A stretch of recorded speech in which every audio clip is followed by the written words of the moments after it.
Hey everybody, welcome back to the Kurt Locker. We're down in the basement again, and today I have a extra special guest. I have the director, producer of Westside versus the World, Mr. Michael Fahey with OVR Performance. Michael, thank you for coming by the studio. No problem. Thanks for having me.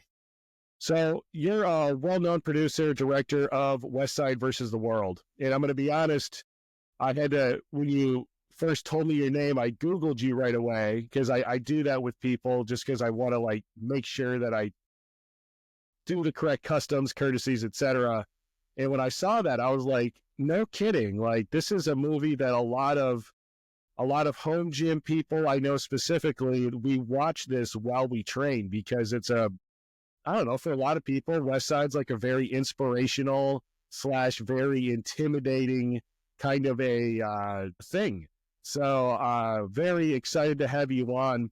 And basically, it seems like you were kind of behind the production, the directing. It seemed like it was maybe even like your idea. Like what brought you to that, to creating West Side versus the World? Well, in sort of as short of a manner as possible, I grew up an athlete down here in Tallahassee, Florida, which is where I live now. I made a last-second decision to eschew college football to try and do film school. I eventually got my degree in communications, moved out to LA, immediately started working in documentaries, worked for NFL Network, ESPN, bounced around just a bunch of different places, and everything kept coming back sort of to sports. I'd been to Westside when I was 12 years old.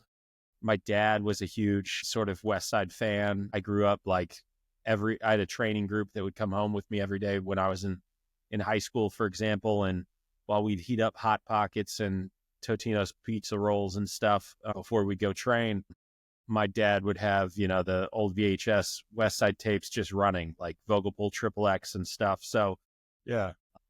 Stacks of Powerlifting USA all throughout the house. So neither me nor my dad or really anyone else who was in sort of our crew were powerlifters.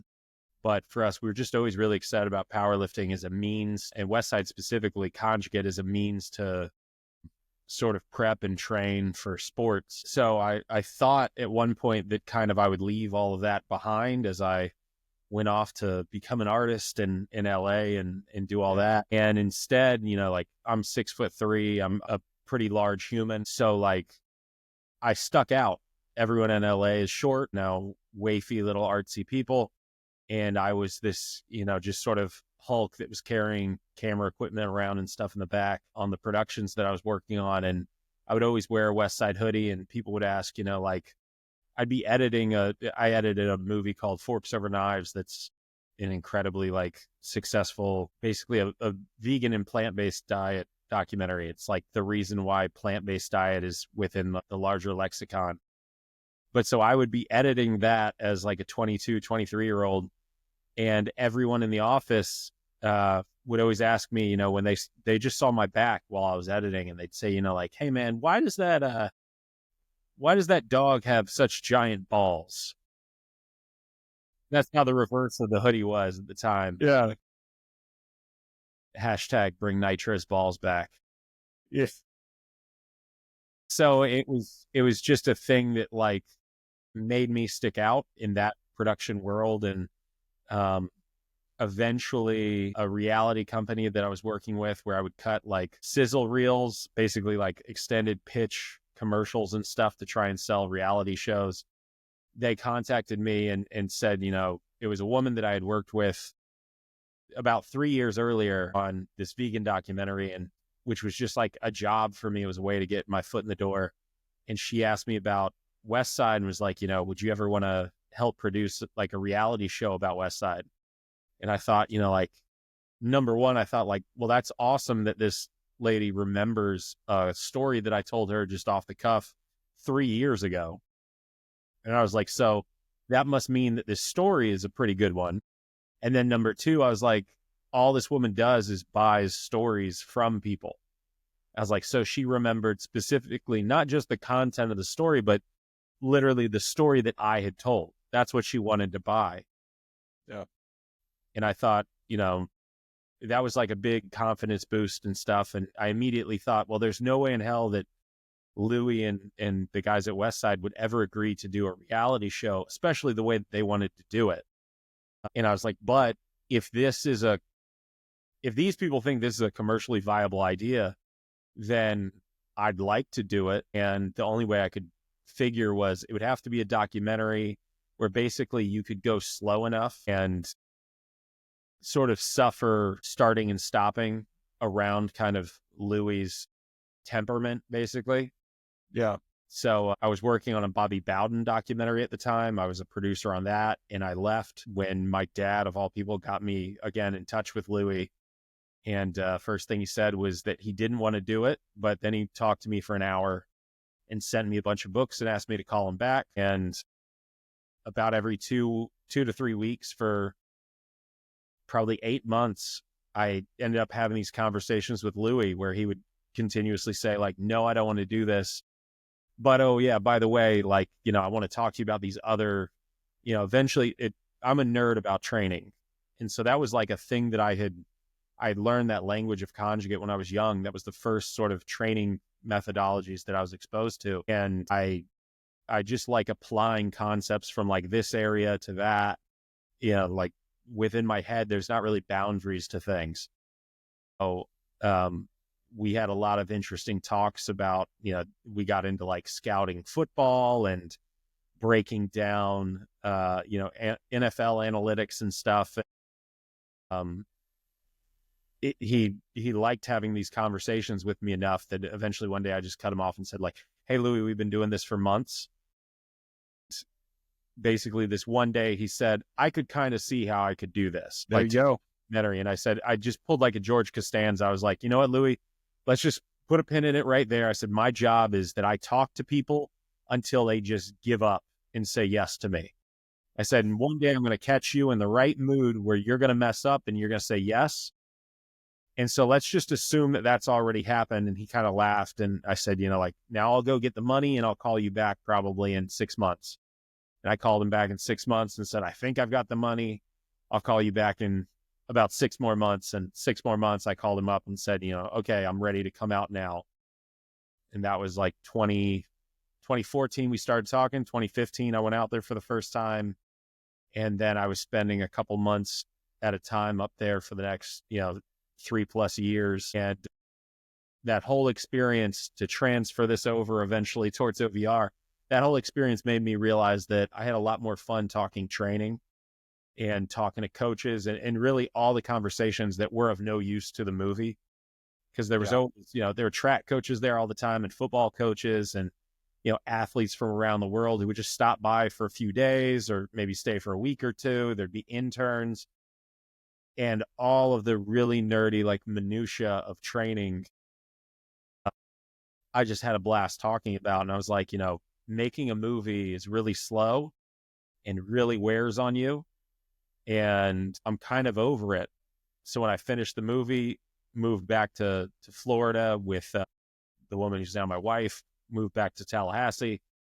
And somebody asked me if I would volunteer at my old high school and help out their coaches in the weight room. And within 48 hours of doing that, I came home and told my wife, like, this is what I want to do with my life. Like, screw film. This is way more fun. Yeah. That's awesome. That's a cool story. It is funny though to think about having to weave in and out of like Louis's temperament. That's just a wild and cool story. Also an awesome documentary. If anybody's listening to this that hasn't checked it out, even if you're not into the whole Westside thing, it's still fascinating to go back and actually watch. So yeah, transitioning from filmmaking to working with OVR Performance, kind of as you alluded to, the minutia is really what you like. So OVR Performance is a company that exists. And are you an owner on OVR, or are you a co-founder, or like what's your role? Yeah, I'm an owner and co-founder. It sort of stemmed from ideas I had, as soon as I got into coaching in the high school. Yeah, this is like 5 or so years ago. I had some Netflix money in my pocket, so I went and I bought some toys and jump devices and VBT devices and stuff. And I really didn't like the experience I had with a lot of it. The sort of effect of quantifying what we were doing and being able to like show it to the kids and stuff was awesome, and show coaches and whatnot. But all of the products that I was using at the time, they felt like they were it felt like you were buying beta versions of everything. Yep. And you're getting like raw data only. yeah, Because that's one of the big differences I've seen with OVR. yeah. Sorry to interrupt you. So I had this wild concept for what I thought that kind of company could be. And then eventually I met up with my other partners and principally Adam, and he had a VBT device at the time. And I had this, a laser curtain jump device to replace a mat-based system. And we kind of got, talking from there, and that became what now functionally is OVR. So. Gotcha. Yeah. Yeah. 2 cool units. I actually have them here. I'll kind of hold them up for the camera. If you're listening to this and not doing the video, you're unfortunately missing out a little bit, but essentially the OVR Velocity is their velocity-based training tool. I do have the roller magnet. I did unwrap a new barbell this morning in the gym though, and it had stainless shaft and stainless sleeves. So I was very saddened to find that the magnet did not stick to it. So right now attached to it is actually the very effective still strap. I've gotten spoiled, but it looks like almost every other VBT standard device that uses a string to basically hook up. The other thing that you guys have created is the OVR Jump. And now this one is newer. I just got this in, and I got it in. I immediately turned it on for my kids, who then had a super fun competition seeing who could jump the highest and the fastest and make the numbers go. But you have, I'm guessing this being the transmitter piece, the shorter piece. Short one, yeah. And then the receiver on this end. And I did take a really bad camera. So a little trick if you're looking for infrared lasers is you can use like old webcams and you can find the infrared light. This is the receiver portion of it. And I got to say, when I brought it to work, so I'm still active duty military. I work with a bunch of bomb techs. Bomb techs are notorious for being competitive. And we immediately had a 20-minute throwdown on who was going to be the best, the fastest. But I also love those because I also enjoy talking the minutia with training. On a little bit more of my nerdier side, I'm in a grad program for strength and conditioning, and it is interesting because with a laser waterfall type system for measuring jump, you're specifically replacing certain metrics that you would get traditionally out of force plates, out of mats, and that's where OVR really seems to hit the mark. Is 2 areas, three areas. One is the quality of the products themselves. The magnets on them are good. I can attach this to a 5-pound plate when it goes on the ground, and I can just pick the 5-pound plate up, which was surprising to me. I didn't think you would hold the 5-pound plate, but it did. And these are also really easy to set up, and they work consistently. They didn't really have any interference from light. We did at one point think we had some interference from light, but we could get into that. That the graphic user interface, that's the 3rd place right there. And that is where you guys win. Holy smokes. The OVR app is so effective. And so it's very interesting to use, and it makes an instant change in how you're doing your training. And the way that I've started to tell people, the way that I employ specifically velocity, because again, the jump device is pretty new to me. I enjoy using it. I do a lot of plyometric and jump-based training. But I have a very difficult time with RPE-based systems because I'm not going to lie, I just suck at calling RPE. I'm just not good at it. Even if I take video, something will feel like 1,000 pounds, but move like 100. And so then I'm confused on, hey, what kind of exertion was this for real? So I want to talk a little bit about these devices and how you think they fit. So now this channel is a little bit more on the home gym side of the house. And I think that that's really where the velocity especially really kind of fits right into the market because it has estimated 1 RM. It captures metrics and helps you evaluate readiness over a long period of time because you're able to measure your velocity against similar loads over as long as you're using it. So how do you see it fitting into the landscape? So if you're talking to a home gym person, a garage gym person, even those dirty basement dwellers, how does a unit like this Velocity or the Jump fit into their training? Well, for both, I mean, number one, the price point that we, had set out. That was number two. I skipped two. Yeah. So Yeah, one, good quality units. Two, the price, because force plates are like thousands of dollars, thousands. And trust me, I've looked them up because I've thought yeah, about getting them. So yeah. sorry. Well, force plates are really expensive, and as well. So again, like right now, my real passion is coaching. So going all the way back to, I told my wife, like, hey, I want to coach. I'm in Tallahassee, Florida. I was coaching at a public high school. They had no money. I'm now at a different public school that pays its teachers even less and pays its coaches even less. And I'm on a completely volunteer basis there. And I'm usually there 5 days a week for 3 to 5 hours at a clip. So like most people assume that is my full-time job. And it's a thing that directly at least pays me nothing. But that's sort of just the environment with which all of these things came from. And then a mile and a half up the road, my dad is still training people out of the same garage that we started in. A lot of the same pieces of equipment, first monolith, or yeah, probably the first monolift in Tallahassee, but definitely the first reverse hyper in the state of Florida, first belt squat, first calf ham glute, and all these things. But I come from that garage gym kind of background. And in fact, my dad's garage gym has a large American flag on the wall, just like the one behind you, only it's 12 by 25 feet. Wow. Yeah. Uh, it was a gift that I bought off eBay from like whatever the primary hospital in Las Vegas is. It used to hang over the ambulance entrance. But I just thought that, I was winning. I just got a 5.5 foot by 9 foot that hangs in the garage. yeah, This flag behind me is actually one of the flags I carried in Afghanistan. My dad has the other one. yeah, But yeah, I thought I was winning, but a 12 by 25, holy smokes. Like that's yeah. amazing. It's absurdly large. You don't really understand how big that is until you start to take it out of the box, and it just keeps going.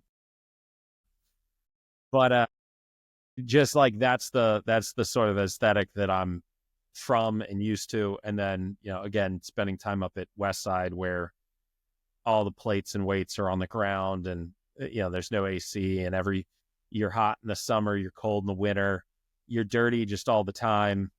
The whole place gets cleaned every few years in pieces, so that there's never a point at which everything is actually clean. That's like the environment that just I'm from.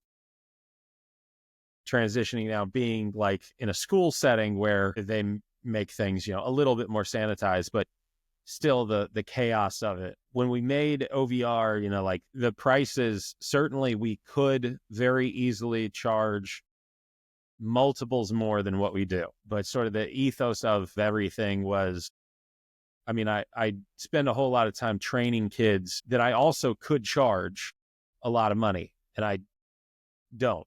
And that goes back to, again, sort of like patterning off of Louis and seeing, like truly like the more you give away, the more will come back to you. And also just nothing is better than being able to say, like that you set your terms for who you train and why.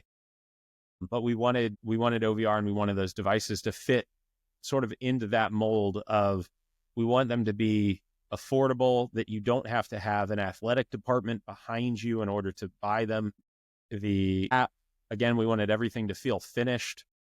The app communicates with all of our devices. They all sort of have a common language and a common sort of display to them and everything. Everything is supposed to be accessible. I've had kids as young as fourth grade, who come in and use the jump, and they've used the velocity, and everyone knows everyone in my environment, which is sometimes 80 to 100. The high water mark is we had 106 kids in a single session a few weeks ago. Wow.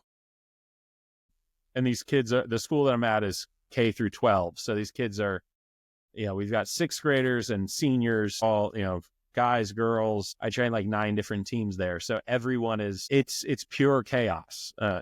I love it, but like everything has to be usable within that environment. You shouldn't need to, we're not trying to be sports scientists. That's like, I think a big separator for us is like, you want valid data, but at the same time, like we recognize that, more so than pristine data, you want something that you can use day to day. We're never, in my training, even though it's conjugate based and kids are, hitting 1 RMs and we, time and measure and record everything, I say like, we don't ever have a test day. They're all training days. If we're hitting a 1 RM, it's for a specific stimulus. If we're hitting, triples, it's for a stimulus. If we're whatever speed we're working at, however many reps we're doing, those are for a stimulus. And also, I don't know which kids are, these kids are all operating at various levels of fatigue day in and day out. You don't have you never in exercise science or sports science, you never truly have a controlled setting. No. Unless you're in like some old Eastern Bloc system or in a different country than ours where the athlete's sole purpose can be to be an athlete. But all of my athletes, they're kids, they're students for the 7 hours before I get them. So they've got tests and girlfriends and they played travel ball yesterday if they didn't have school and, or they went to the beach. They're never coming in ready to perform for your little control group. So everything, even down to the details of our devices, most devices, if the battery, say, runs out, because something's always going to happen, you're going to accidentally leave something on or it's going to shift in your bag, whatnot, a button's going to get hit. With our devices, the battery can run out and you can still plug it in USB, flip it on and go while it's charging. And that was a very important, like, little detail. Every device, every implement has a screen on it so that if your iPad dies, you don't have to be relying upon your phone. You don't have to be relying upon your iPad. Everything is done so that no matter what happens, you can always hit the ground running and keep training. But so, we're big on being affordable for the common person who has to come up out of their own pocket.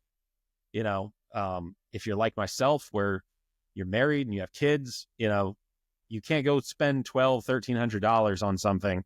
No matter how cool it looks, you got to have you got to have a meeting and, that has to be part of the family's budget. But maybe if it's $249, like you can just kind of treat yourself a little bit, right? Like maybe if it's $299, you can justify that as maybe your big purchase for the month, but you don't have to like worry about having a divorce lawyer on call for that. Exactly. So, I assume that, anyone who's training on some level, you're a human with like real world problems. And we want to acknowledge the sort of imperfections of everyone's actual life and hopefully allow them to just keep training from there. Then once you have those devices and they're small enough that they fit in your bag, they're not a 34-pound jump mat that is rigid and, I used to bring to the school where I train at, I used to bring in an 800-pound hand cart that I'd have all my jump mats stacked up on. And even then, wires would get bent and crimped and whatnot. And, my back would be sore just from loading and unloading the back of my SUV, just so that I can have enough units to have enough kids jump. And now we've replaced that with 2-pound jump devices that all Bluetooth together and link. And so I can have 100 kids jumping all at the same time. But yeah, it's all those details of like, I take a lot of pride in knowing that like our stuff is made from that, like the vantage point of the person actually training first. And then once you start to get all of that information, you start to see things about like, how do you actually recover? do you actually, you can read, say, the book of methods and see, well, Louis saying hit percentages of, like, let's say to look at dynamic effort, which is not just the straight weight, but also the accommodating resistance. And if you look back to like from the mid 90s and earlier, before the bands and chains, those top weights for both periods are the same, which is 75 to 85%, right? And Louis talking about, because they were the first people in the West that really used like tendos, he's talking about moving at 0.7 to 0.9 meters per second. That's fast. That's very fast. That's very fast for that load, for sure. And most VBT charts will tell you that you don't move those weights at those speeds. I know I don't. Well, maybe I should. Maybe eventually you will, because as you get stronger, essentially your force velocity curve grows both on the vertical and horizontal axis. So say like an 85% will move to a faster and faster meters per second as a result. So like if you watch Dave Hoff squat, a near 1,300 pound squatter and a 900 pound squatter that sounds like you'd be very, very strong. You'll notice that Dave Hoff moving the same percentage of weights, which might be above the 900 pound squatter's max. He will move those faster than the 900 pound squatter moves the same percentage. And then if you take that concept all the way down, you'll notice that like young kids, they can't move slow and they can't move fast. Their force velocity curve is very, very small.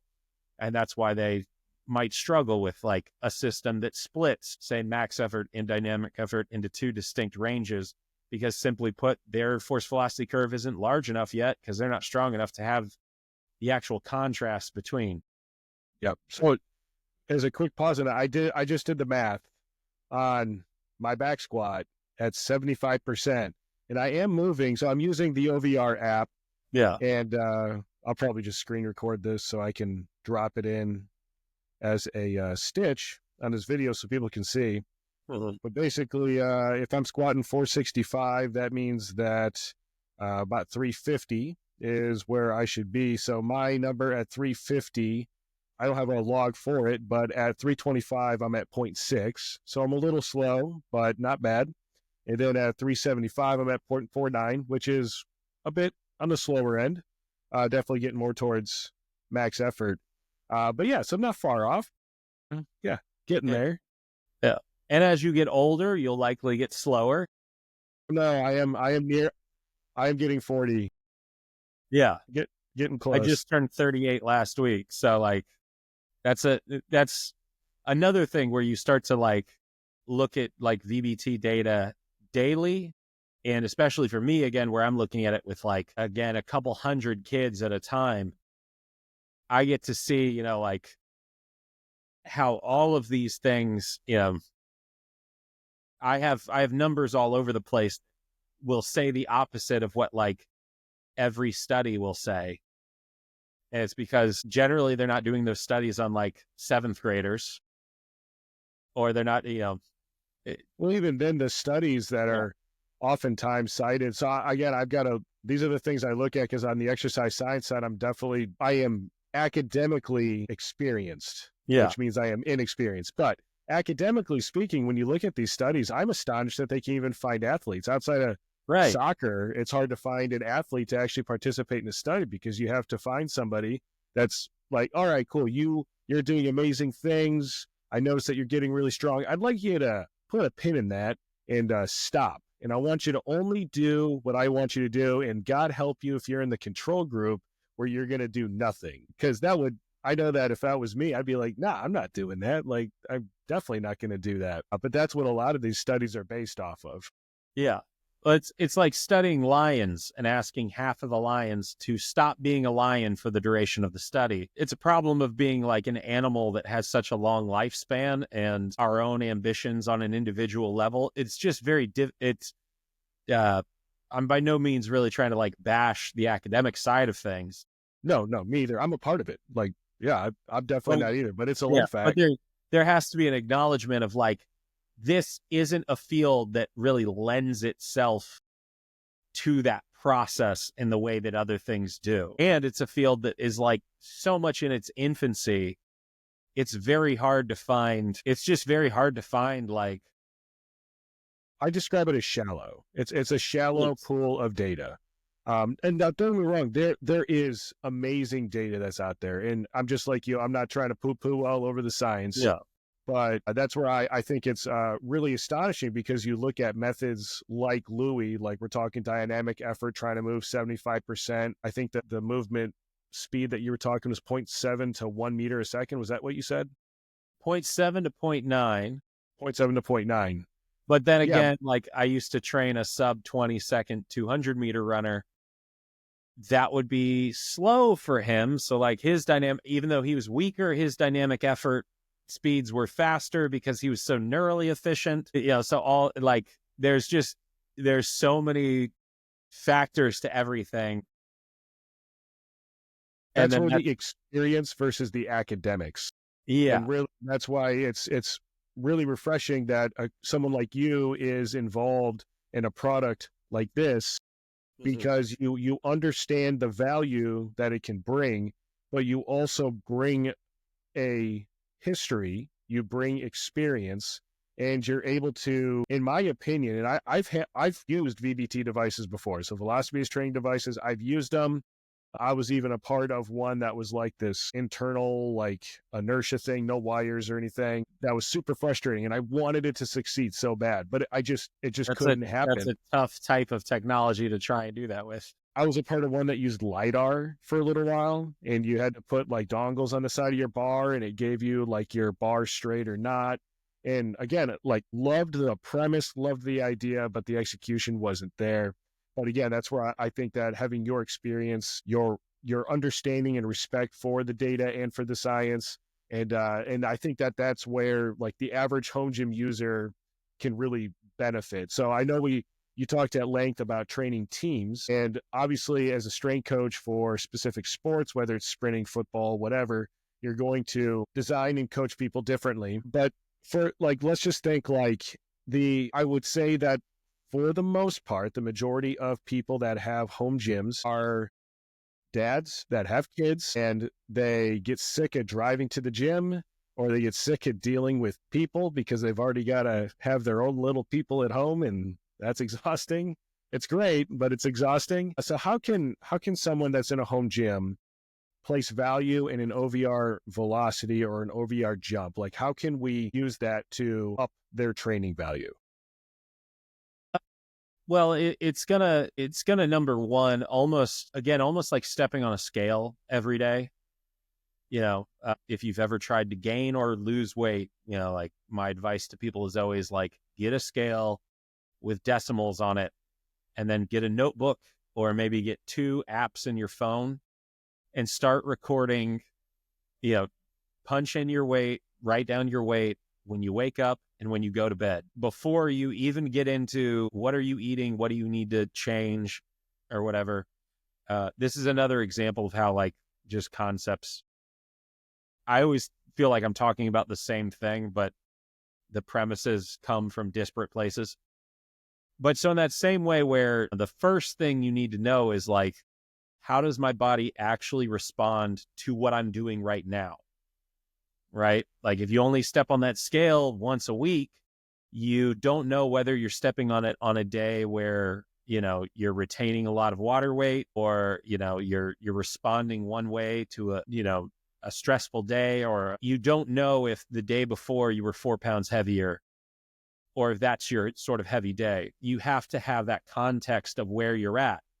And once you know that, all of a sudden, the actual adjustments that you need to make become very evident. You want to gain more weight, and you notice, I haven't really been gaining any weight. I go to bed, I'm 249.1. And then the next day I go to bed, I'm 248.2. Like you start going like, okay, the easiest thing I could do is just eat a little more. So I go to bed just a fraction of a pound heavier each night. Because when I wake up, I'm usually like however many pounds below that. And then I gain however many pounds throughout the course of the day. But you start to see like how the patterns of your behavior affect something as simple as like how much you weigh.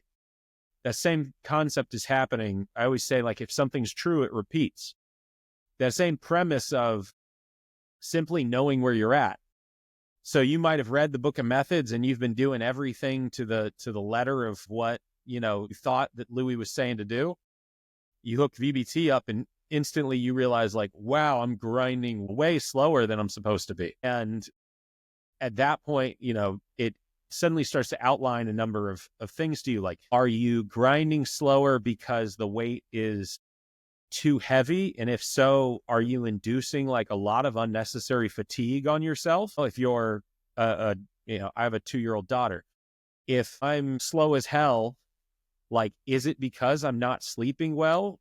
Because, she's had a toothache and I've been getting 2 or 3 less hours of sleep a night. Am I going to work myself into like a cold or the flu or something because I'm just not allowing?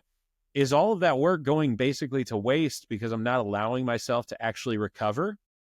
Like, that's one thing. Most people, I think, probably, they do too much and with it, with intent that won't move the needle, but they're still recovering from all that they do. So you're doing too much and you're getting paid on none of it. And you're having to pay back in the form of that recovery. Ultimately, like, it's economics. Everyone wants to get paid for what they do. You want a CEO salary and enough time to go golfing. That same idea within the weight room. Are you burning yourself out? By the same token, are you simply lifting slow because you've never had something to quantify your effort before? There's an amazing thing that happens when, if you get a jump device, or the same way as, you step on the scale and you go like, man, it's always so hard for me to lose weight. And you go, but you have no idea where you're at. So you have, if you've never logged your meal, if you've never logged anything that you've ever done with, the instant, say, you get a jump, I don't care if you're 40 years old. If you go buy an OVR jump, in a few weeks, you're probably going to jump higher regardless of what your training methodologies were, simply because you don't know if you were actually trying your best. Correct. You're trying your best to what you could observe, but you had no way to observe whether you were 1/10 or 2/10 of an inch higher. You had no way to observe whether you were moving that bar, 1/10 of a meter per second faster. That's So been something that I've actually, I had a huge grin when you said that. I have a friend in this community, John. He runs another channel called No Fate 247, and he very commonly will say, what you measure, you can manage. I'm sure it's a moniker out there in business or something. But I can tell you, for me, related to exactly what you just said, when I hook up that OVR velocity and I start working up through my warm-up sets, I become aware that I'm being watched. So for me, it's a little bit of accountability, plus now there's a metric. It's capturing it. Not only is it capturing it, it's recording it. And when it records it, it displays it in this very user-friendly, you don't need an advanced degree graphic user interface on your phone. And you can compare it directly. You can end a set and you can look and see if you were moving slower or faster than you were last time. I love it. For me, I don't get me wrong, I love training. It's not like I'm not going to love training all of a sudden, but it gave me excitement that I haven't had in a while for doing the big lifts. Well, and the jump as well. I'm still, like I said, I'm new to the jump, but I can tell you that especially when you're like trying to work on technique and you're working on depth jumps. And I love that there's, oh my gosh, I just completely blanked the GSI. RSI? Yeah. The reactive strength index. Yeah. That's fun. That becomes a fun little game. So here's a fun game that I do with athletes, but it's a lot of fun with older people. Again, talking about you get slower, and there's a whole like biological mechanism to that, right? Because we start getting slower. There's so many interesting data points around this. You start getting slower neurologically as you go through puberty. You get stronger relatively, but you get slower neurologically. They've seen this Wow. like with esports competitors. 13-year-olds are faster on the sticks than 17-year-olds. But now think about a pubescent or prepubescent kid. They can't run very fast in a straight line. But try getting a hold of one to put them to bed. They're quick. Exactly. They're shifty. And they're Like, slippery. on a very base level, they're prey. When you're young, you're prey. And you don't have the strength, the relative strength to put your foot in the ground and evade a predator by creating distance. So instead, your brain works faster because it can expend that. It's not expending that energy through, like your musculature, because you don't have any muscle.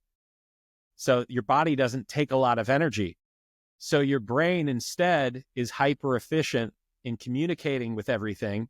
It's like you're a camera that's shooting in overspeed. So you're shooting in slow motion.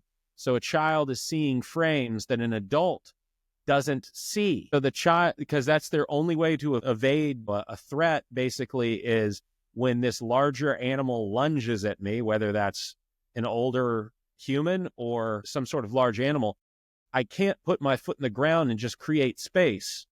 So I have to be able to react before they can react. So when they lunge at me, I'm going to slip away. I'm going to duck. I'm going to try and change directions. I'm going to make a decision in between points at which they're able to make a decision in response. Once you get through puberty, all of a sudden, and you get, like, especially as a man, you get that huge dump of testosterone, and suddenly you're stronger. Well, now when you put your foot in the ground, you're faster. You're able to cover ground. You're now predator. And so, unless you're doing something that's going to, like you're playing, if you're playing running back, in football every day around that time, you're probably going to keep some prey instincts, but with predator power. But most people, as they get older, they're not doing anything that's going to maintain that quickness. So everything about them, you just become drastically less elastic. You become a little slower in your reactions. So all this is to set up and say, go into the RSI mode where you can see your jump height and your ground contact time as well on the screen. Do this with your friends. Try and see how high you can, like, find something like a 12-inch box or a cinder block or something to step off of, fall into the zone, and try and see who can jump the highest number with under 0.2 seconds ground contact time. So we had a couple at work. Under 0.2 is tough. For an adult, it's very tough. For a kid, it's easy. So I should take my kids out and do this with them and see how They'll much better they smash are. you. Yeah, they'll smash you. So some of the guys in my unit, they're, I think 20, I think is probably the youngest guy we got. He's from the islands. Dude is quick. And I got another guy. He's like a little short white dude, super quick. Both of them, amazing metrics on RSI. Like they're getting, 1.8 to 2.0 on their relative scale, which I was like, you won, you beat me. I'm an old fat guy, but I thought that was impressive. But even then their ground contact time was like 0.26. I was in sandbox mode because I didn't want to mess up my stats. Those are mine. Definitely an interesting thing. I'm going to put that one to the test. I'll include that with the review on the jump for sure, because that's a fun one. Yeah. You brought up too, if you're not doing these exercises, then you're going to kind of lose out on at least maintaining. Mm-hmm. You're going to improve once you start to specialize in it as well. That's the rule of specificity. But what I love about it is that when I took a 600 level plyometrics class, which is really funny when you say it, because it's like, there's a 600 level plyometrics class. There is. It's just a lot of papers to write, but it really did change the way that I train. So I compete as a 220 strongman. Mm-hmm. And I started incorporating, because, change of direction, when you watch a strongman competition, that's where the seconds are. Don't get me wrong. If you can pick something up faster and load it faster, that's great. But when you actually watch athletes move from point A to point B, World's Strongest Man, Giants Live, all of them, that's where the time needs to be made up. Yeah. And when I took that, it was either a 500 or 600 series class, I immediately started to just integrate plyometrics. And I also used to use plyometrics as cardio because that's what somebody taught me at some point. You know, you do, I don't know, like I never really did CrossFit, but you know, you do box jumps till you puke, right? Yeah. I mean, we definitely never hazed students when I ran the schoolhouse, but we did a lot of box jumps until they retired. But that's where you start to really kind of lose out on the value of plyos. When I got the jump in, I immediately started just going right back into and actually measuring, and you're able to actually figure out, hey, is it faster? Was it higher? Because when you jump to a 30-inch box, you're pulling your legs back up. You actually don't know what your vertical is. But with this piece of equipment, you do. So for people at home, how can they take the jump, set this thing up? Because again, if it's really small, so it, especially for what it does, and how can they set this up and build their vertical, and what kind of, and not only the vertical, but also reduce their ground contact time to make them a better, athlete. It doesn't have to be one thing specifically, unless you want to get into one thing specifically, but how can they use this to be a better dad, to be a better mom, to just be a better rounded athlete? Well, first off, I'm again going to say it goes back to like how you hold everything to account. So for me, the vertical is sort of, our standing verticals are, what your standing vertical is it's an expression basically of your relative force output. So how strong are you relative to your body weight? Right? That's going to be, for most people, when they say, like, well, how do I improve my vertical? Easy. Go get stronger. Right? Yep. Or lose weight. Yeah. Or lose weight. But even then, lose weight, cool. Most of the weight that you lose is going to come out of, eventually it's going to be pulling out of muscle. It's not going to be pulling out of bone. It's not going to be pulling out of vital organs. So then you get down very quickly to lost a significant amount of weight. And eventually you actually hurt your relative strength and power as a result, because where did that weight have to pull from? It had to pull from those muscles that help to create the force in the first place. So there's only so much you can pull out just by losing weight. But so like with my kids, for example, we try and jump basically every workout. So if we're working out 4 times a week, we're probably jumping, logistics permitting, we're going to try and jump 4 times a week. And we're actually going to try and jump at the beginning of our workout and at the end. And there's a specific sort of reason for that that's find at least very, very interesting. But so if your training is working, just generally, like if you're training to be a better athlete, and like you bring up strongman, like there's a reason. I don't know the backgrounds of everyone who is at the top of strongman right now, but like historically going back, if you look at, I believe Brian Shaw was a basketball player before he was a strongman. He was. Hafthor was a basketball player before he was a strongman. Eddie was a swimmer, but he did other sports as well. They're not just like, strongmen they're oversized athletes. They have a very high, like sort of athletic base. They've done a million different movements, and their bodies are capable of a whole lot of that base is very broad. They're capable of a whole lot of motor patterns. And then they build strength on top of that, and their extreme sort of leverages and everything are part of what make them athletic with those heavy loads. So, the sort of old trope of like, the guy who gets really strong and he's a terrible athlete and he's a bad mover. Well, that dude, as he gets stronger, his vertical probably does not go up in like that correspondence is probably not there. Well, with my kids, it doesn't matter what sport they are. I've had, I think it's since 2020, and in 2020, I didn't have any athletes who were seniors. So from the high school classes of 2021 through 2025 here, I've had 67, I think, athletes go on to college. From that, I've had the #1 long jumper in the country. I got a girl who, she's not with me anymore, but she was she won the NCAA Freshman of the Year in softball unanimously last year. If you look on the 24/7 composite right now, one of my ex-athletes is the #1 JUCO wide receiver in the country.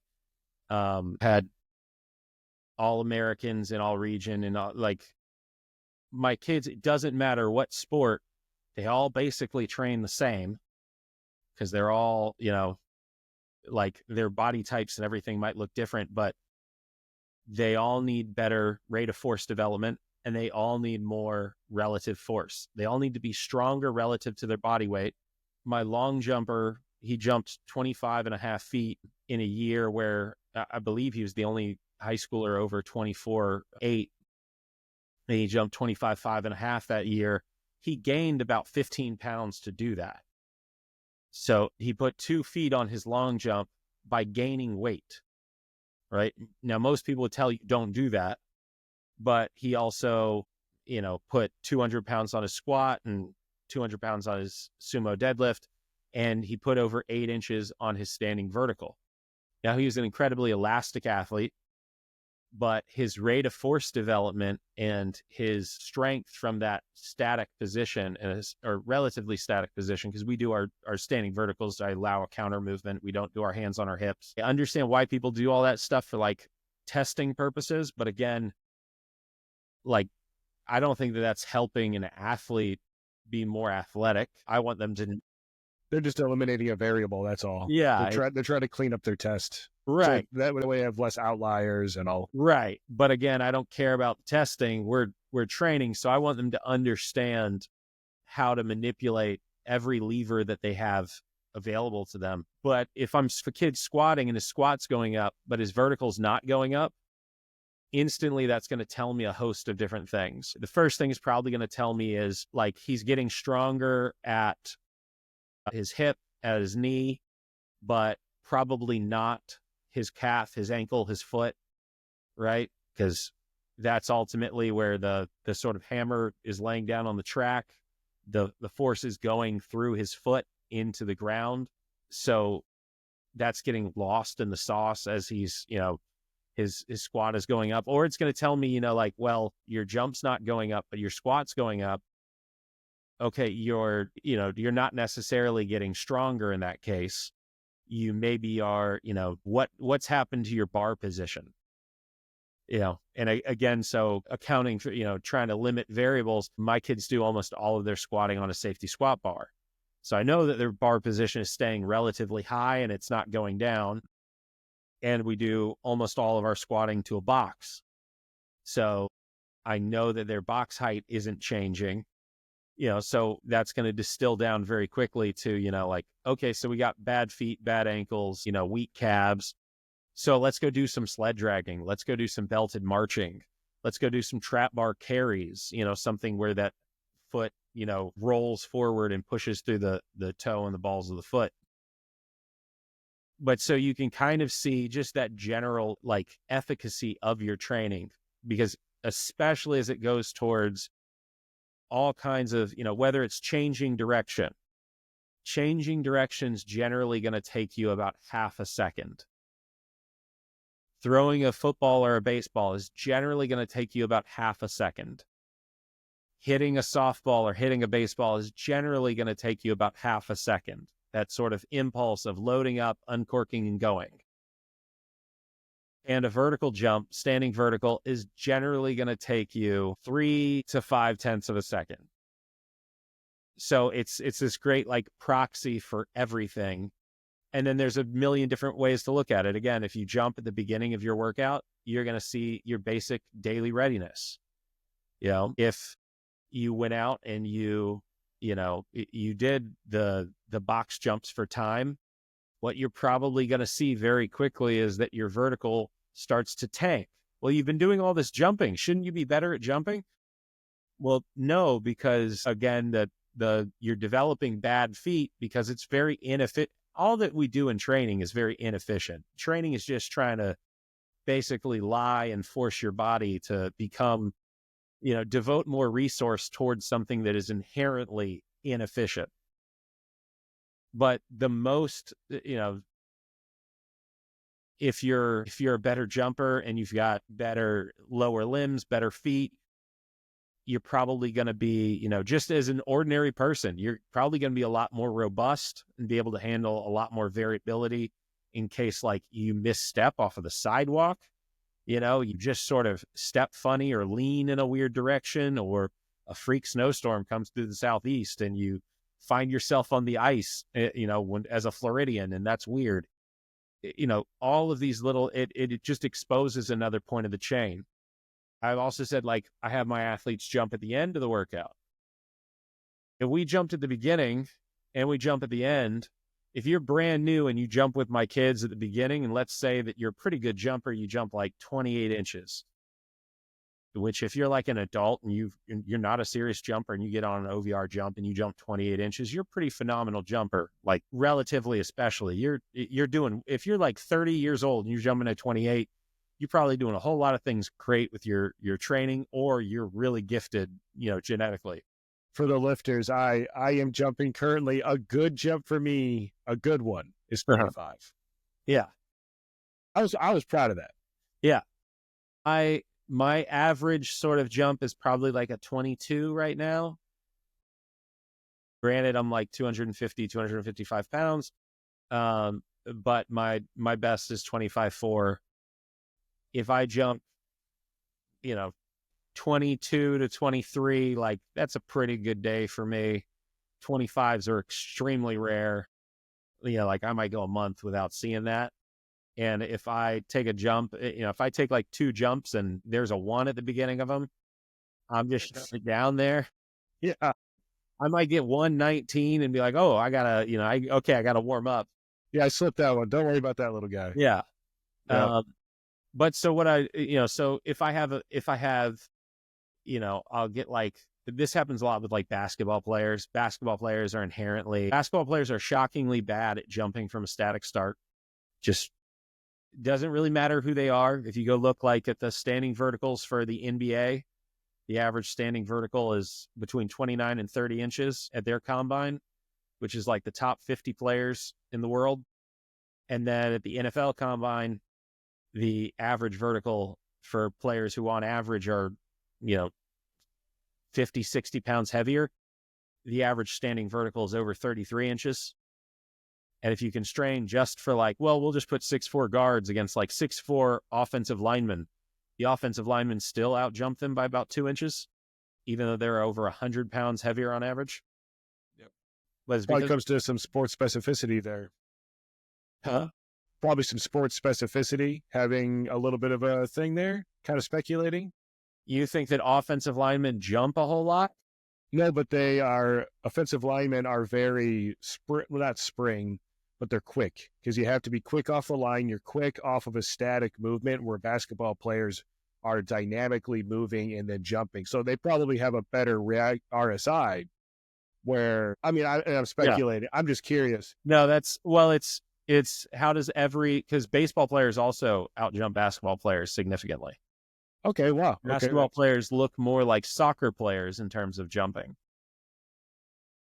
Basketball. So you too, everybody out there listening, I'm telling you, go buy this thing. It's a blast. Yeah. It is a blast. See how you stack up. Yeah, but it comes down to baseball starts, every single play starts from a static position, and then bam, they're off to the races. Track athletes, sprinters generally jump well, but not as well as you would think from a static start. But they start in the blocks. They start at 0 and boom, they overcome their inertia. But football players, they're still, and then they, if you're in practice, it might be 120, 180 reps for several months out of the year, every day for your whole life. So even if you don't have to that's why, say, like in Westside, they box squat, is because you get that static overcome by dynamic, a breaking up of the eccentric and concentric. But the whole reason why box squats work for that purpose, if something's true, it repeats. So that same concept is borne out in looking at like large scale data amongst football and basketball players. basketball players, the only time they really start from a true like static start is during free throws. And they only attempt, say, a box out on a free throw from that static position on the last free throw. And even then, like, usually only 2 of them per team actually try and do anything with that. So, so they'll go their whole lives really without trying to do something static over dynamic. But to my earlier point, though, if I get a basketball player, let's say he jumps 28 inches at the beginning of the workout, and he's next to, like, let's say a wrestler, who wrestlers typically are not good jumpers naturally. That sport's too kind of slow and grindy. So it's notoriously difficult to get wrestlers jumping well. Both athletes will jump 28 inches at the beginning of the workout. At the end of the workout, the wrestler will jump 31. The basketball player jump 25. Wow. The wrestler jumps that well because the whole workout basically serves as a warm-up for him, because his work capacity is high. The other part of this being the wrestler's been with me for like 6+ months. So he's developed an extremely high work capacity towards especially these high intensity outputs. That basketball players are notoriously lazy and don't train a whole lot. So maybe he's coming off of an AAU season where I didn't see him for 6 months, and he shows up and he has no work capacity. So at the end of the workout, he's gassed. And even though he's a good jumper naturally, his jump falls off a cliff. Now, if he sticks with me for 3 weeks, what'll happen is eventually his jump at the end of his workout will not only equal his jump at the beginning, it will start to advance past, and he'll develop that work capacity and that fitness to display those outputs, sometimes 2 to 3 hours later after like a grueling squat workout, and he'll jump better than ever. But so that's, again, just sort of a thing of like, if you really want to see how well is your workout getting you in shape? Well, I think most people want to look like an athlete. Yes. Right. And, running around the block, go look at the cross country team and then go look at the sprinters. Everyone wants to look like the sprinter. The sprinter's got abs and shoulders. Like the cross country runner looks like Skeletor. Yeah, the cross country runner looks like a coat hanger. Not all of them. So actually, another really good that you got your outliers, right? The really good ones look more like the sprinters, which there's also a lesson in that. Adam, if you're listening to this, Jake, if you're listening to this, you guys are doing it right, because they're doing ultras and stuff. But when you meet them in person, you're like, hey, you're huge. Yeah. Yeah. So can you walk us through so let's say that somebody listening to this, we have piqued their interest, and so now they're going to go ask She Who Must Be Obeyed for, I want to spoil myself this month, and I want to get this jump device, but I want it for Christmas, I want it for my birthday, but they want to start the jump training right away. What does jump training look like? And I'm not looking for like a specific, like, you're going to do this many jumps for this. Just generally speaking, how do you build a jump training program to begin and end a solid training session? So, I mean, I know you're not looking for it, but I'll give you just a really easy example. Because when you start getting that feedback, when you have the feedback of the device, when you're getting a score associated with every attempt, you don't need a whole lot of attempts, right? Because before, you only knew whether or not you were getting better at the jump by if you either felt like, wow, I've been in the air for much longer than normal, which is really hard for your brain to perceive. So you're probably not going to just stumble upon that epiphany, or that you like touch something you've never touched before, or like see over, like all of those are sort of like very large, contrasty things that have to happen. When you use the OVR jump, again, you can see down to the 10th of an inch if something is working or not. So especially if you're new to jumping, and especially if you're not like a young athlete coming off of, like having played basketball regularly for the last several years, or, being a track athlete or something, like if you're starting from a point of like, well, I'm not an in shape athlete right now, but I sort of want to be, then you start really light in terms of load, in terms of how many jumps you're doing. Where I generally start people is what some of my coaching friends refer to as like a 4x4, which was just them sort of, making fun of basically how I would write out my programs. Because we'll do 4 weighted jumps and we'll use dumbbells. And basically we'll try and pick dumbbells that will put us between roughly 15% and 30% of our squat or our trap bar deadlift. Whatever your sort of squatting pattern is, take 15% of that and try and find a pair of dumbbells that gets you at about that range. Right? And if you're not sure, just go ahead and get 15s. Put a 15 in each hand. Then you're going to do 4 jumps. You're going to do 4 jumps and you're going to make note of which one, if you're not using the app. If you're using the app, put in there, 15-pound, weighted jumps, whatever. Do 4 singles.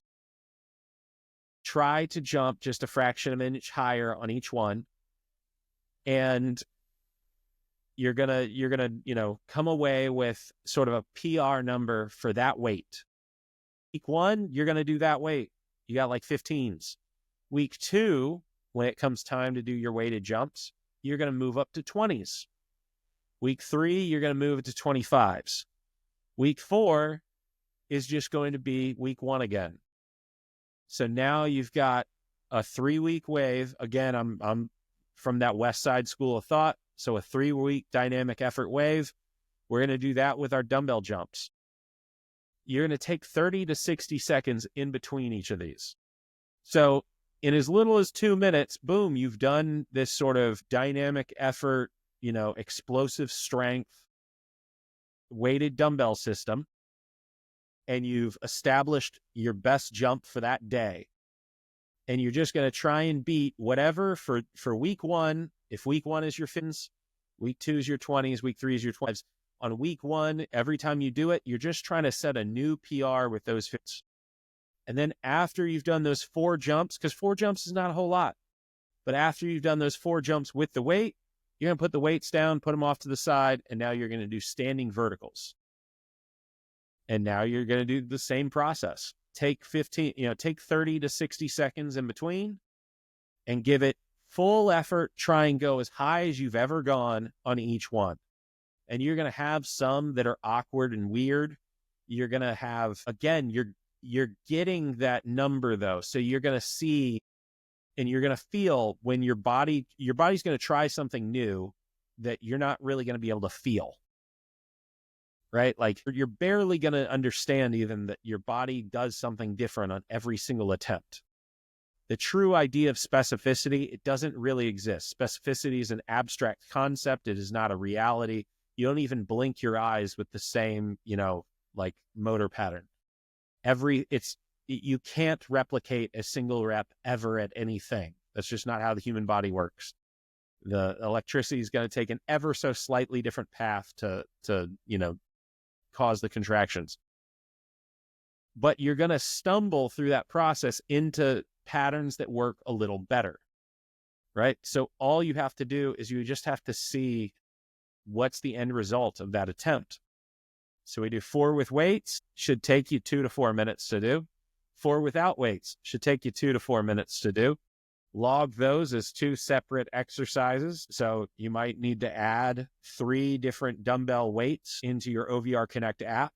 So you've got your standing vertical, you've got your, week 1 dumbbell weight, your week 2 dumbbell weight, your week 3 dumbbell weight. And now you're logging. And what's going to happen is that from week 1, your weighted dumbbell jump is going to go up a little bit. Usually I find that it goes up like, close to an inch over the course of the week, 4 sessions. And then week 2, the weight is going to go up. Now your dumbbell jump is going to regress back down because we've added more weight. It's harder to do. But the same thing's going to happen. By the end of the week, you're going to be jumping almost what you left the prior week with a lighter dumbbell. And by week 3, you're going to be jumping at the end of that with, going from 30 pounds of weight to 50 pounds of weight total. You're going to be jumping almost as high with 50 as you did with 30. And by the time you come back to 30, you're going to jump probably an inch to an inch and a half higher. And what's going to happen to your unweighted jump at the same time? Your unweighted, your just regular standing vertical is going to go up as a result of this. So you've got like your 1RM and your brief maximal tension, your isometric, your near absolute strength, your absolute strength type work. Then you've got your dynamic effort work. Then you've got this sort of explosive strength work of the weighted dumbbell jumps. And then you've got this, even faster sort of bridge if you were to add sprinting in down below that somewhere. All of these elements of strength all bridge one to another. And they each tell you something different. And really by manipulating the time that you have available to you, the more time you have available, the more force you can create, the more tension you can create. The faster the activity, the faster the exercise, the less time you have. If you jump higher, the act of propelling yourself up higher takes you away from the earth faster. So a slow person, they have half a second to jump, but a fast person only has like 0.3 of a second to jump. So you eventually run into that problem of like, you're trying to figure out how do I create more force, but in an ever lessening amount of time. And that's also the central paradox within like max velocity sprinting. That's why Usain Bolt, topped out where he topped out. If he was if he was even stronger relatively, he could have handled, ground contact times that were even shorter. Definitely useful. So you would do that. So 4 weighted, progressively going up over 4 weeks. Yeah, it's a 3 week. With 3 week, but then with the 4. Yep. Then you would do that at the beginning and the end of a training session. I would do 4 weighted, 4 unweighted at the beginning. Check. At the end, what I like to do, and if you want, you just go to OVRperformance.com, and when you go, it'll ask you if you want a 6-week template workout. This is in the template because the template is one of the workouts. It's a 6-week block of what I've done with my athletes in the school setting before. And it has the description sort of this process. But if you want to further augment that, like if you were just like, hey man, I want to be a really good, I want to be the star of like my pickup basketball league, or at least I don't want to be the last picked at the playground as an adult. That's not fun either. But so at the end of every workout, again, that same thing that I said about like, if your jumps aren't going up, but your squat's going up, then, like it's usually pretty obvious. Like, okay, if you're not technically sacrificing something, then the problem is with your foot and ankle, right? Your lower limb, the point of contact with the ground, you're leaking power there. So what we'll do is like, on all of our lower body days, we would do rounds as sort of a GPP finisher. We've done our squats, our deadlifts, our accessories. We did our reverse hypers because I'm super Westside again. And then we would go do 2 minutes of belted marching. And after the 2 minutes of belted marching, which we do heavy, and we do it with a nylon sling on a carabiner with a loading pin and 45-pound plates stacked up. So they're in between basically your calves. So they push you out into a wide stance. And when you're in that wide stance, again, you can't like root the weight down into your heels because you'll fall over. So you have to kind of shift forward onto the balls of your feet, which keeps your foot in that, quasi isometric contraction where your heel is barely kissing the ground if it comes down at all. And all that weight is in your forefoot. And all that weight's on your calves and your Achilles. You're under tension for 2 minutes while you're doing this, trying to keep a pace of like 3 steps a second. Just keep that weight moving. And we go so heavy that like you sink into your shoes. Kids are having a hard time breaking their foot from the ground, period. Yes. But take that weight off and they walk right over and they go jump. And their first jump will be crazy. Like, because all that tension is built up, they're just wobbly. So their first jump, they might not even land back in the zone. But their second jump, they're typically going to jump anywhere from 1 to 3 inches higher than they did at the beginning of their workout. Nice. So again, so then they'll go do anywhere from 4 to maybe 8 jumps at the end, like that. If they're not going up after 4, sometimes time and logistics, allowing, they'll go back and they'll add another plate and do a second round of belted jumps or belted marches followed by jumps. And we'll kind of just keep doing that as long up as they can go. Some kids make it to 3 rounds. I had a kid once make it to 5 rounds at the end of a workout, but generally after 2 rounds, they're going to start going down because they'll just be exhausted. But so we'll build up really strong feet, ankles, that lower limb. Because if you're strong at the lower limb, then suddenly all the work you're doing on your squat, your deadlift, all those things that are typically about your knee and your hip and your back, where those break down and fail to translate is because the foot and ankle can't keep up. If you build those up, then all of a sudden, like, all of your ratios of transference and your correlations get all out of whack with everyone else because you don't have that same weakness. And so at that point, we just get, like, our best jumpers are the kids with the highest relative strength. Like at an R squared of, north of 0.85. And it's because we do a lot of foot and ankle work. So there's not this huge variance between, which kids appear to be good on and off the ground. After a year or two, they're all good on and off the ground. And then it's just who's done the work to create the force up the chain. Absolutely. I can actually say that I'm doing parts of what you're talking about. And my favorite belt squat out there mimics what you're talking about. The Squat Max MD, Brian Hemmesy's invention. Squat Max? Squat Max MD, baby. That thing it's the best. Just from me, get over, it's hard to load, okay? You got to pick the weight up and you got to put it on the pin. But once you're past that, which, come on, people. And then I actually was coached by Joe Stella for a little while there, I think he's a pro strongman, but either way, very talented, very strong dude, also very great coach. He was having me do sandbag front carry marches. So I was carrying a loaded pin on the Squat Max, and then on the seat that you would box squat to, I'd put it off to the side, and there'd be a 200-pound sandbag there, and I would hold that front, and basically I had a clock off to like the 45 so I could see it, and most of the time I looked that way until I felt like I was gassed, which is usually about 20 seconds later, and then I start watching the clock, and I try to make it to like 45 seconds, drop the bag. But this seems like a really cool way. What I heard you talk about was a really cool way to measure where you're actually at. So as you're going through that GPP at the end of the workout, by utilizing something like the OVR jump, you're able to actually see when you're kind of getting to that depreciating returns. Like at this point, you're just exhausting yourself. Maybe it's time to call it quits. So, if you have a great day, maybe you're making it 5 rounds. And if you have, a less than ideal day, maybe you're only making it 2 because you go down on that second round of jumps. So circling back to the velocity, we've talked a lot about the jump here in the middle. I had my question here.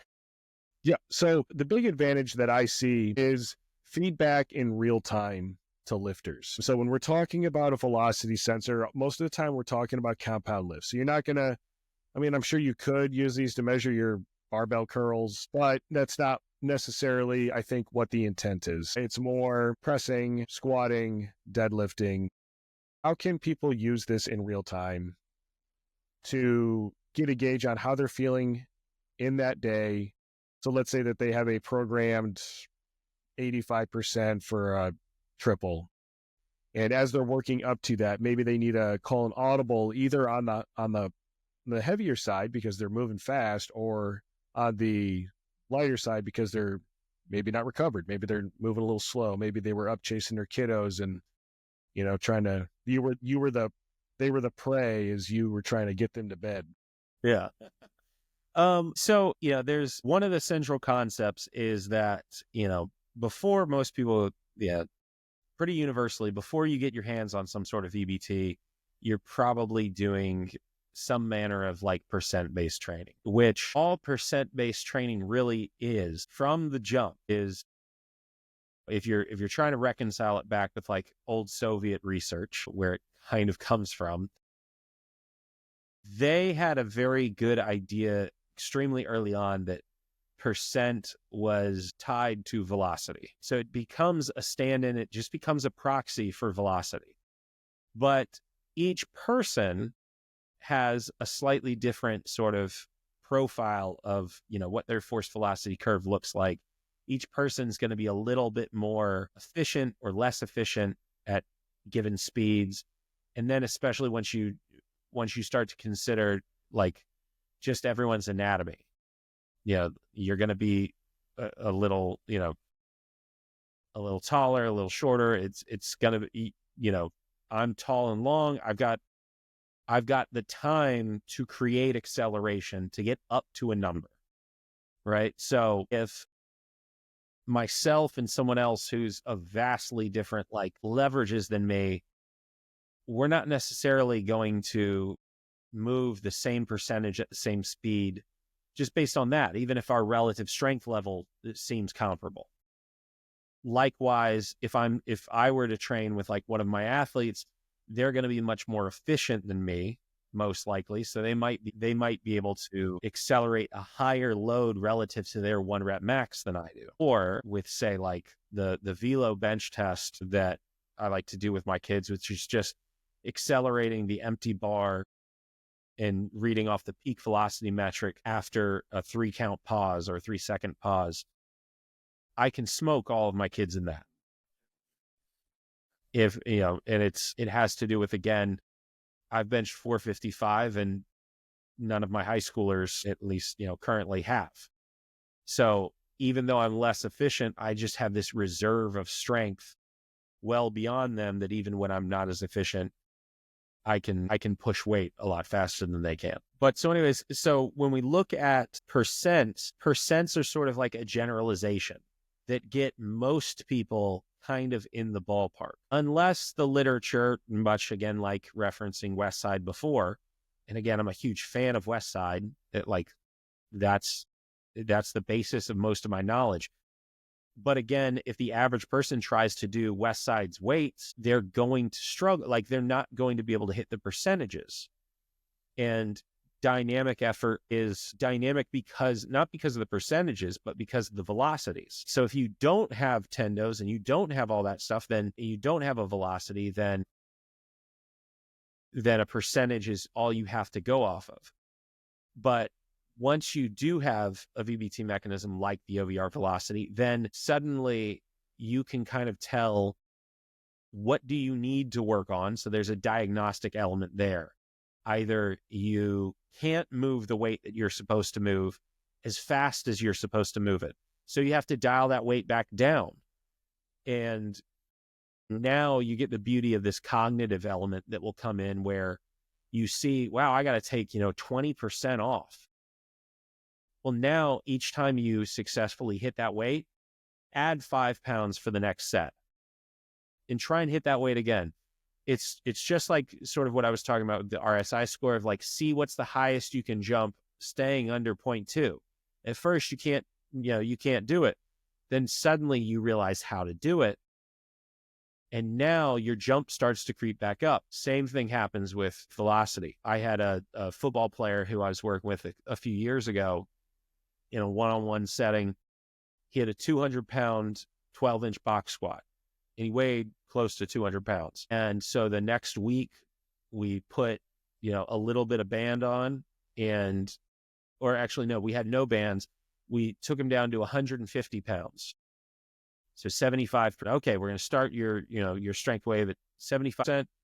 And at first the goal was just hit 0.6. He's relatively weak at that point. So acknowledging that his force velocity curve was shrunken a little bit.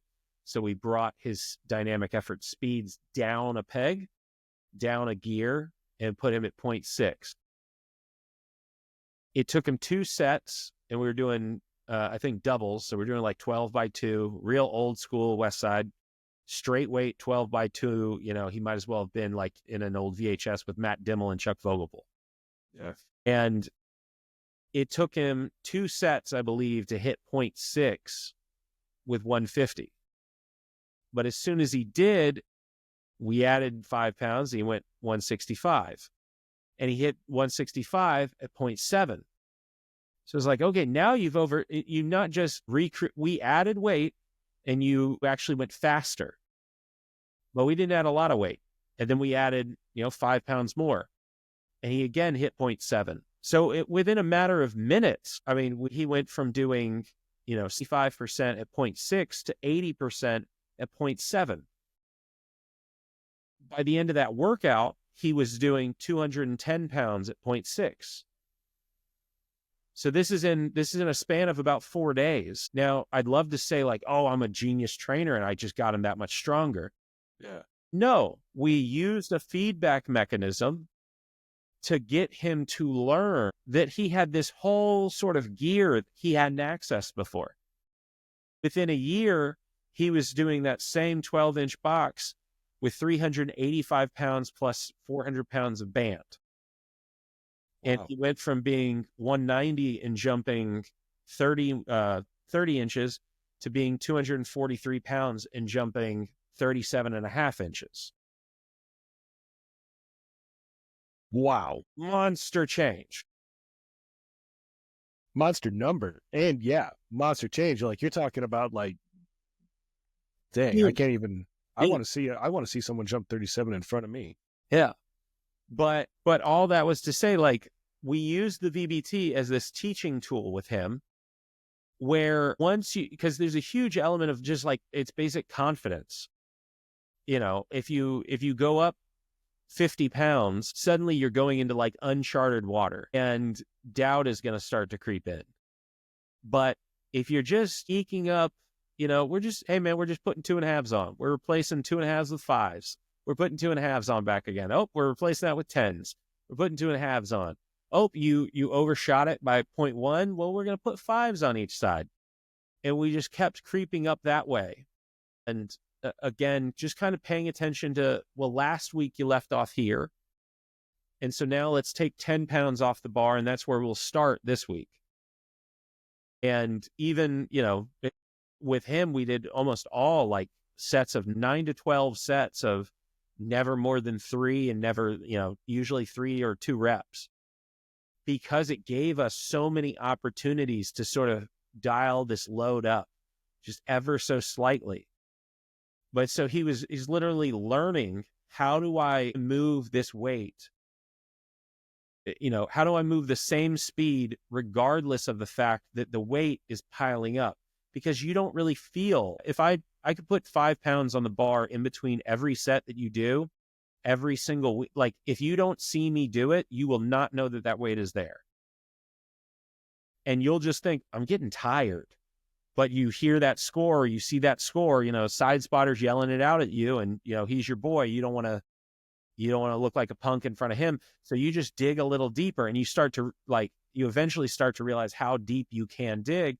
You also start to realize how much of the problems were just in your head you were imposing, like how much of these were problems of expectation. And eventually you get to a point where you're like, I don't actually believe that anything will slow me down. And you see this, like, you see like a very meek kid over time, over a period of a few months, start to feel like this mastery over their body and the coordination that comes with it. You can do really freaky stuff from there, where you take like a Dan John concept from like the throwing world, and you go, like, because throwers never want to be like sort of too wound up, or if they get too tight, it slows down. So to clean up technique, they'll, maybe put a cone out at 80% of your range, and then see like, how easy can you throw it over this? And at first it's like, well, it takes like 80% effort. And I go, do less, but throw it that far. Do less, but throw it that far. Do less, but throw that. So you can do the same thing within a squat, where you go like, okay, you hit, you're hitting a pretty fast gear. Try and hit it with less. Like try and actively try to put forth less strain into it and still hit the number. And then once you can, then you go, okay, now start dialing that strain up. And now let's see how fast you can actually go. But likewise, you can see, are you training? Are you trying to be at 0.6, but you're actually in the course? Again, you're burning out too quick. Are you working with a young kid? You can see where like that sort of cliff is coming for them. If you're just training your son and you're just in there and you can see like every time he gets under, 0.38, he misses the next rep. That's a really instructive one. It's going to be kind of dependent person by person. But if you're in that, just pops in the boy in the garage, you can start to see those patterns really quickly. Now you can, especially if you're the parent or you're an athlete who's so inclined or a young lifter who's so inclined, you can start to see where are your very specific cutoffs. And you start to kind of learn that shape of what your like force velocity profile really looks like, what your training really, what's your sort of fall off in velocity rep by rep within a set. You can see all the way down to, should you be doing sets of 4 because the 5th set is where you always gas out and your velocity really tanks? Well, then why are you, like either that's what you need to get to the strain that you want, or like a brief maximal tension system, right? So we're trying to get that kin to a 1 rep max type strain, getting down to like a sub 0.3 kind of, strain, but generally with a younger person who can't, if I can't bench 225, I'm probably not going to get much strain out of a 1 rep max. So I'm going to need 3s, 4s, 5s, maybe 6s. But so you can really like, depending on how curious you are, you can really dial in everything to like, a theoretically optimal level that allows you to just all the time make incredible gains, because you can literally are just able to see like, here's exactly how my body is responding in this present moment. Here's, you have just such a good idea of what level of fatigue, what level of, what lingering latent fatigue you have, and what kind of stress have you actually induced like within that moment versus what you're dealing with overall. Makes sense. Yeah. I'm actually looking forward to, so for me, I don't have side spotters. I train alone, but I do have my phone stuck to my rack with the app up, and I'm watching each set. Yeah. And so I can tell you, and you already know this, but like talking to my audience, it does make a difference when you see it, because suddenly you have a number to beat, or you have a goal in mind. Plus, on the app itself, you can actually set speed goals, and it kind of helps you keep an eye on that. So, Michael, as we kind of come to a close on this, I really do appreciate the depth that you've gone in. I can talk this stuff. I love this stuff. But are there any new projects that are exciting you? You don't have to spill the beans on OVR. So Yeah. if you have top secret OVR stuff, keep it a top secret. But whether it's in filmmaking, coaching, OVR, anything on the horizon? Well, yeah, I've got a movie that I've been finishing over the last several years, that at some point it's got a name, it's got an ending, it's got a beginning, it's got most of the middle. It follows people like Dave Hoff and Anthony Oliveira, sort of as something that's like, I think what a lot of people thought Westside versus the World would kind of be, where they thought like, oh, it'll be like Pumping Iron, where it's following people in the moment. But no, like it was mostly telling the moments, this long history of moments that had already like it was a retrospective piece. So I've got another thing that follows a bunch of very high level multiply lifters sort of within the moment of what ended up, I think for every lifter within the meet, this multi-year period of time that ended up being their peak. And so you get to see kind of what that actually looks like. And then also the sort of fallout of, like with any athlete, athletics is ultimately this like great metaphor for life, because and no one ever gets to choose really how they go out of it. That's so rare. No one gets to choose how they land the plane. It's usually that the plane just drops out of the sky one day and you deal with the aftermath. And you know, most of the time it has nothing even to do with like your individual sort of decisions. It's, you know, like we're all subject to these larger global consequences. You know, you have no idea when like something that just disrupts like your work-life balance, or you know, the whole nation goes into lockdown or something. Like things just happen, and you have to, you know, all of a sudden like your life is continuing and you're suffering the, you know, the slings and arrows of like the aging process, and the rest of the world doesn't just like, you know, like you can't just pause your life and resync back up with when global circumstances are more favorable. So there's that. But honestly, like I'm much more excited about OVR stuff. Again, as I kind of said in the beginning, like documentaries are long and take a toll on you. OVR and just coaching in general, like every athlete, every kid that I get to work with, it's the satisfaction of like that first time you screen a movie, but literally like every day or every weekend or every Wednesday or Thursday, like every time they do something, it's like watching this movie that you worked on just unfold in new ways over and like it's a movie that keeps getting better every time that you watch it, and that you don't have to watch 1,000 times before anyone else gets to enjoy it.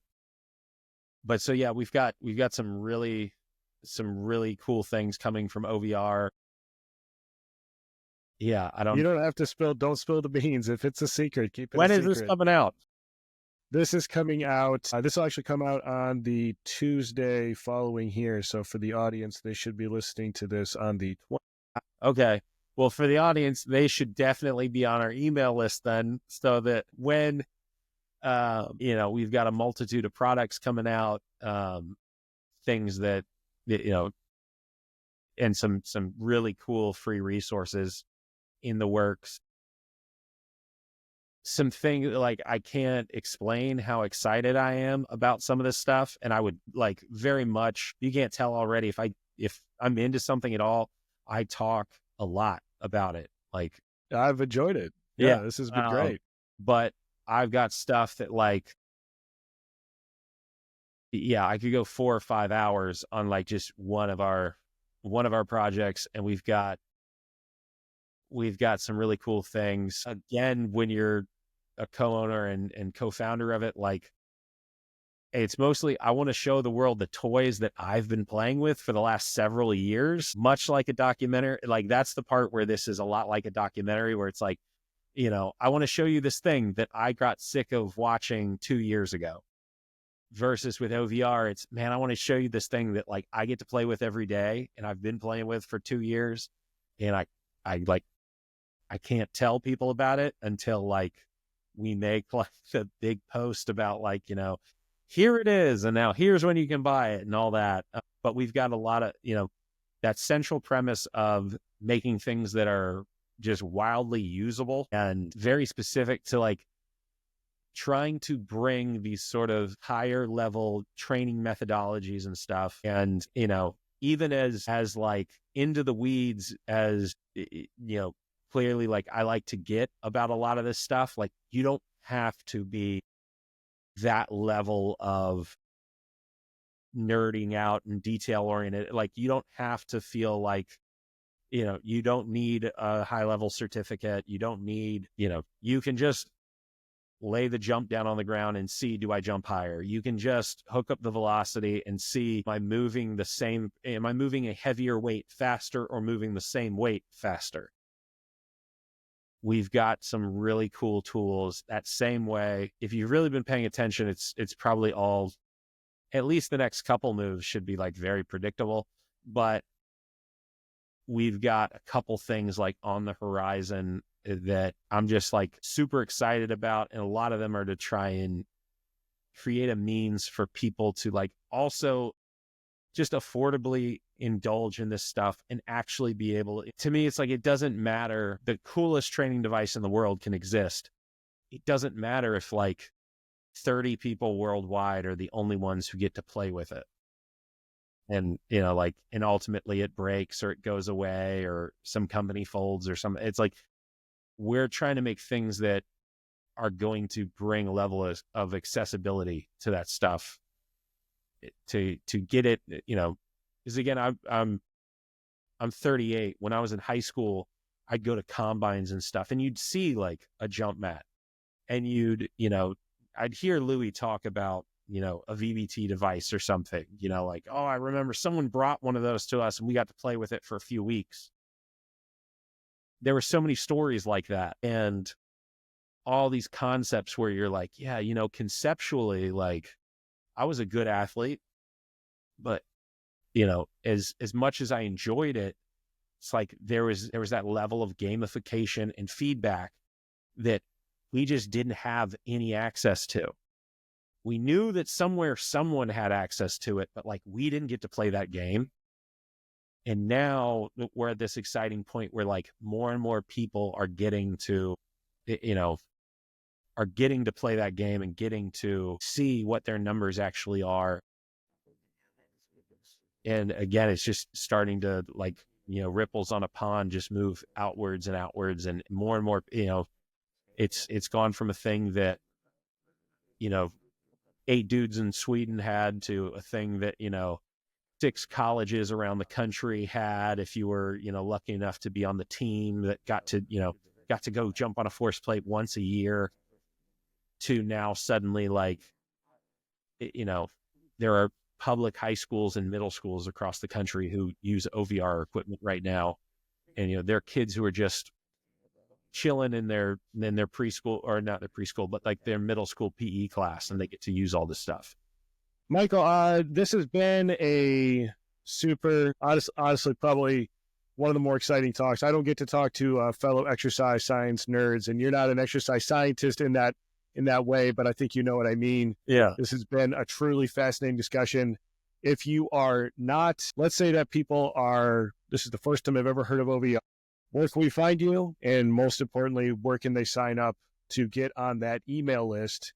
So the biggest thing is you want to go to OVRperformance.com.